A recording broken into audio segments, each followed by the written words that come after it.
When it comes to televised entertainment, monster trucks were my first love. The gigantic machines like Bigfoot, Carolina Crusher, and Gravedigger running over cars became a staple of my childhood. Of course, I wanted my love for monster trucks and my growing enthusiasm for gaming to blend together, but the quality rarely proved high. While there were some exceptions to the rule of monster truck games being terrible, like Monster Truck Madness on the PC, my hope of having that epic monster truck experience on a gaming console seemed impossible. Rainbow Studios and THQ Nordic come together alongside the Monster Jam license to put some of the biggest names in modern day monster truck racing in environments both real and fictional. I was excited to find out if they could capture all the car-crushing, wild-jumping action that made my youth so associated with twisted steel and vehicles resembling various animals.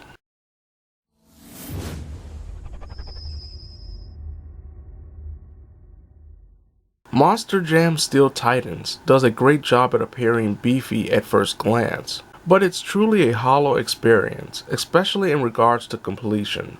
The game immediately thrust the player into its tutorial, a tutorial that was impossible to complete on the PS4 disc version pre-patch, due to a glitch where the truck couldn't perform a backflip as required. After completing the tutorial, the player is given two main categories of play to choose from: Quick Play and Career Mode.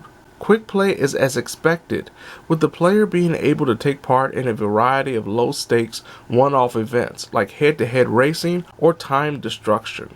Career Mode is treated as a Grand Prix, full of races both in stadiums and on the open world. Career Mode features no type of story, with an increasing level of difficulty usually associated with the game's mechanics and less about the AI. Though the AI can prove upsetting, as it seems to feature the most perfect drivers who don't suffer from the same technical issues as the player. Career Mode completion can take upwards of 10 hours in the least, but the real grind comes from attaining the 50 collectibles and unlocking all the trucks, both that prove too time-consuming and admittedly boring due to unexpected grinding.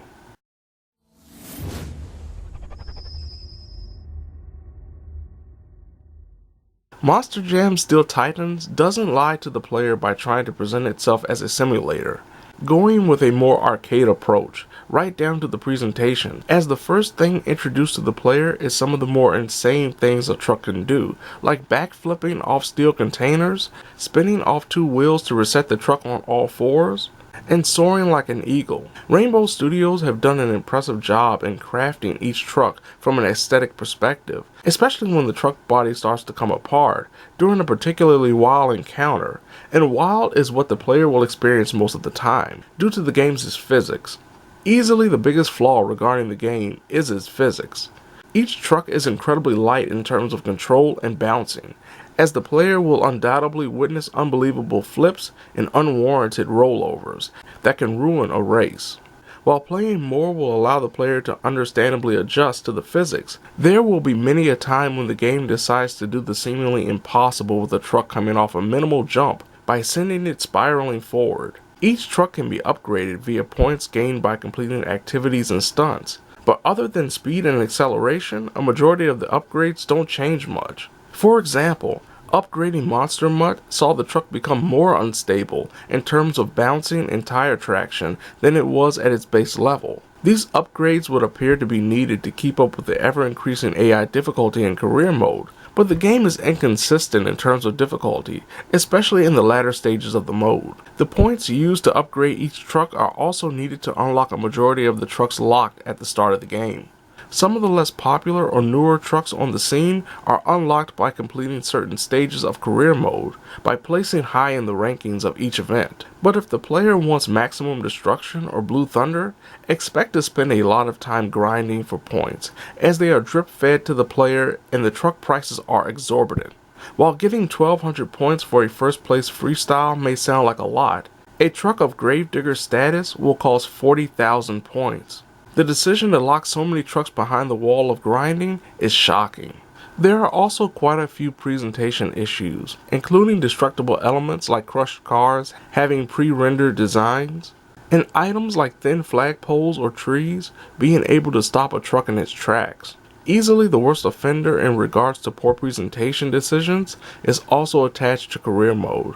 For some reason there's a lack of race restart that will see the player having to go back to the main hub to restart a career mode moment gone wrong, a feature that is in virtually every modern day racer. Having to go back to the main hub wouldn't be so bad if not for the extensive loading time, as the game has to load the pretty massive open world every time.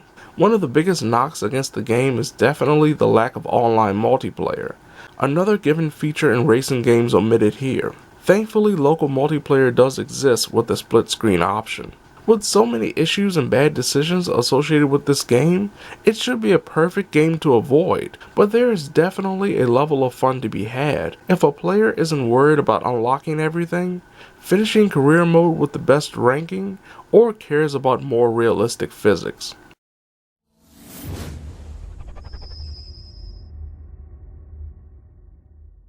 There's no way anyone would consider Monster Jam Steel Titans a fulfilling experience, mostly due to the finicky physics, lacking online and multiplayer options, and the grind necessary to unlock a majority of the more popular trucks like Gravedigger. For die-hard monster truck fans, this will prove fun for a short time, thanks to things like handing the controller over to a friend to see who can perform the best freestyle. The initial asking price of $40 is also nice, but still is too much for what the player is given, unless your greatest joy in life is absurd physics, featuring a gigantic machine trying to drill itself into the earth.